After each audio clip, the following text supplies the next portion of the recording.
Hi, welcome to కొలుగురి 24/7 news TV. నేను Shravan Kumar Veerlapati, political అనలిస్ట్ని. ఈరోజు భారతదేశంలో హైడ్రోజన్ బేస్గా నడిచేటువంటి రైలును భారత ప్రధానమంత్రి శ్రీమాన్ నరేంద్ర మోడీ గారు ప్రారంభిస్తున్నారు. పంజాబ్ రాష్ట్రంలో ఉన్నటువంటి జింద్ నుంచి సోనీపట్ అనే పట్టణానికి ఈ ట్రైను మొదటిసారిగా నడుస్తుంది. భారతదేశంలో మొట్టమొదటిసారిగా హైడ్రోజన్ బేస్ నడిచేటువంటి ట్రైను. మరి ఈ ట్రైన్ యొక్క స్పెషాలిటీ ఏమిటి? ఇన్నాళ్ళు మనకు తెలుసు, నరేంద్ర మోడీ గారు వచ్చిన తర్వాత వందే భారత్ ట్రైన్లు, స్పీడ్ ట్రైన్లని ప్రవేశపెట్టడం. చాలా రూట్లలో వందే భారత్ ట్రైన్ ప్రవేశపెట్టిన తర్వాత యాక్సెసిటీ కానీ ప్రయాణం సులభతరమైంది. అలాగే పోటీ ప్రపంచంలో మనం కూడా అంటే అమెరికా, జపాన్, జర్మనీ ఇట్లాంటి చైనా లాంటి దేశాలతో మాదిరిగానే మనం కూడా ఈసారి భారతదేశంలో హైడ్రోజన్ పవర్ ట్రైన్లని ప్రారంభించాము.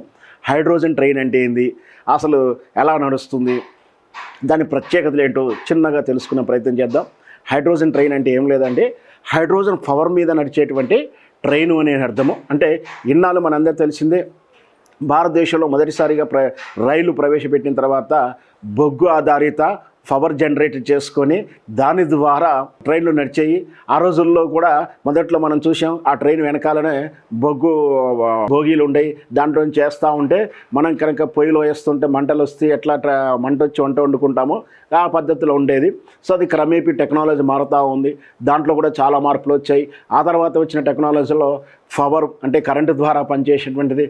ఇప్పుడు అత్యధికమైనటువంటి టెక్నాలజీ ఏం వాడుతున్నామంటే దాన్ని పవరు ప్లస్ ఆండ్రాయిడ్ సిస్టంలో మనకి ఏం చేస్తున్నామంటే అదే మనం ట్రైన్ ఎక్కడుందో తెలుసుకోగలుగుతున్నాం, ఎంత దూరం ఉందో తెలుసుకోగలుగుతున్నాం, స్టాపులు ఎన్ని, టికెట్ బుకింగ్ ఇవన్నీ కూడా టెక్నికల్ సర్వీసెస్ని అడాప్ట్ చేసుకొని చాలా వేగవంతమైనటువంటి ప్రజలకు సౌకర్యార్థమైనటువంటి సౌలభ్యాన్ని ఇస్తూ రైల్వే శాఖ భారతదేశంలో ఔన్నత్యానికి ఒక పట్టుకొమ్మలా నిలబడింది భారత రైల్వే శాఖ.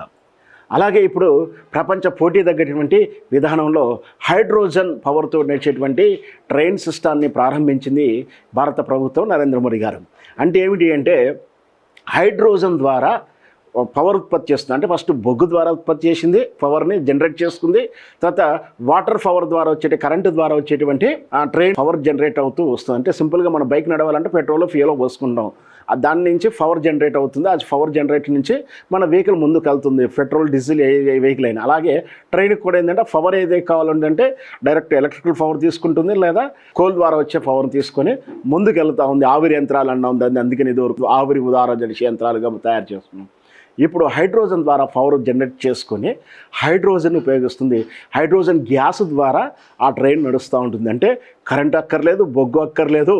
ఈ హైడ్రోజన్ ద్వారా తయారయ్యేటువంటి ట్రైను ప్రయాణంలో హైడ్రోజన్ వల్ల నడిచే ప్రయాణం వల్ల మనకు బెనిఫిట్స్ ఏమున్నాయంటే పర్యావరణ బెనిఫిట్స్ ఉన్నాయి. పర్యావరణ బెనిఫిట్ ఉంది, అత్యధిక వేగంగా వెళ్తుంది, హైడ్రోజన్ ఇంధనంగా మారుతుంది. అంటే ఫ్యూయల్ కానీ ఏవి వాడాల్సిన అవసరం లేదు, ఏది పెట్రోల్ కానీ డీజిల్ కానీ ఇంకే ఇతర కూడా వాడాల్సిన అవసరం లేదు, హైడ్రోజన్నే వాడవచ్చు. తర్వాత శబ్దరహితం ఉంటుంది, తక్కువ నిర్వహణ ఖర్చు ఉంటుంది. ఓకే, ఈ అన్నిటికన్నా ఇది జీరో కార్బన్ పొల్యూషన్ నివారణ ఉంది. పొల్యూషన్ శాతం చాలా తక్కువగా ఉంటుంది. అయితే ఇది హైడ్రోజన్ విధానం. హైడ్రోజన్ అంటే ఏంటి, ఎక్కడి నుంచి ఉత్పత్తి చేస్తున్నారో చిన్నగా తెలుసుకునే ప్రయత్నం చేద్దాం. అయితే ఈ హైడ్రోజన్ రైలు ప్రపంచంలోనే అతిపెద్దదిగా, అంటే ఇట్లా నడిచే ట్రైన్కు 2 లేదా 3 బోగీలే ఉండేవి. 2 లేదా 3 బోగీలు ఉంటుంది, కానీ భారతదేశం 8 నుంచి 10 బోగీలుగా ఉండే అవకాశాలు కనిపిస్తున్నాయి. సాధారణంగా హైడ్రోజన్ ట్రైన్లు అవి కూడా 2 లేదా 3 బోగీలు ఉంటాయి. కానీ మన భారతదేశంలో వచ్చే బోగీలకు ట్రైన్కు 10 బోగీలు ఉంటున్నాయి. అతి వేగంగా వెళ్తుంది. సుమారు 12 స్టేషన్లలో ఆగుతుంది. 75 కిలోమీటర్లతో వెళ్తూ ఉంది. ఇది 75 కిలోమీటర్ వేగంతో వెళ్తూ 110 కిలోమీటర్ ప్రయాణిస్తుంది మొదటి ట్రైన్ మాత్రం. భారతదేశంలో త్వరలో అన్నీ కూడా, అంటే గతంలో మీటర్ గేజ్ అంటే మీటర్ వెడల్పుగా ఉన్నటువంటి మీటర్ గేజ్ ట్రైన్ ఉండేది, తర్వాత బ్రాడ్ గేజ్గా మార్చుకున్నారు. ఇట్లా ఎప్పటికప్పుడు అప్డేట్ అవుతూనే ఉంది. అలాగే హైడ్రోజన్ ట్రైన్ సిస్టమ్ కూడా వస్తుంది. హైడ్రోజన్ అంటే ఏంటంటే మనకు అది ఎలా ఉత్పత్తి అవుతుంది అంటే హైడ్రోజన్ అనేది నీరు ద్వారా నీళ్ళల్లో ఉన్నటువంటి హైడ్రోజన్ వేరు చేస్తారు, హైడ్రోజన్ గ్యాస్గా మారుస్తారు. ఆ గ్యాస్ నుంచే మనం ఏదైతే ఎల్పిజి గ్యాస్ ఎలా చూస్తున్నామో అట్లాంటి గ్యాస్ కానీ హైడ్రోజన్ గ్యాస్గా పక్కకు చేస్తారు. వాటర్లో, నీళ్ళల్లో కెమికల్ ఈక్వేషన్ అందరికీ తెలిసిందే. నీళ్ళు అంటే కెమిస్ట్రీ చదువుకున్న ప్రతి విద్యార్థి తెలుస్తుంది. చిన్నప్పుడైతే మా సార్ చెప్పాడు, మాకు ఇప్పటికీ గుర్తుంది. H2O ఈక్వేషన్లో హెచ్ను పక్కకు తీస్తారు, ఓను అంటే ఆక్సిజన్ పక్కకు తీస్తారు, హైడ్రోజన్ పక్కకు తీస్తారు. దాని ద్వారా హైడ్రోజన్ పక్కకు తీసినట్టు హైడ్రోజన్ పక్కకు అంటే నీళ్ళల్లో ఉన్నట్టు H2లో ఉన్నటువంటి హైడ్రోజన్లు హైడ్రోజన్ సపరేట్ చేసి దాన్ని గ్యాస్ రూపంలో నిల్వ చేసుకుని దాన్ని కంప్రెస్ ద్వారా పవర్ జనరేట్ చేస్తారు.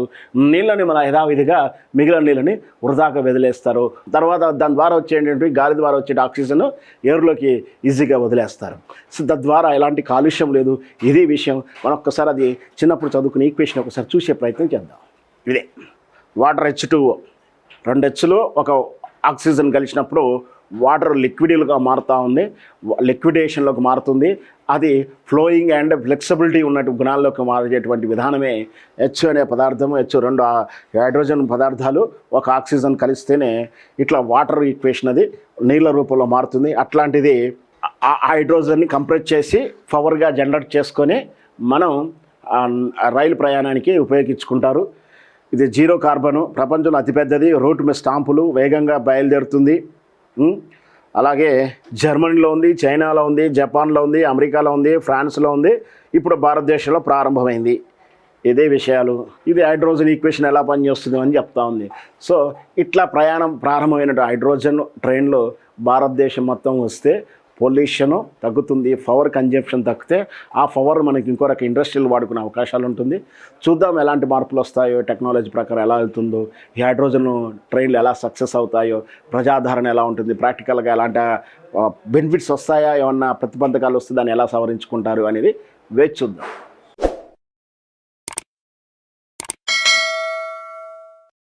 Hi friends, thank you for watching this video. ఈ వీడియో కనుక మీకు నచ్చినట్లయితే దయచేసి లైక్ చేయండి, షేర్ చేయండి. ముఖ్యంగా మా ఛానల్ 24/7 న్యూస్ టీవీని సబ్స్క్రైబ్ చేసుకోండి.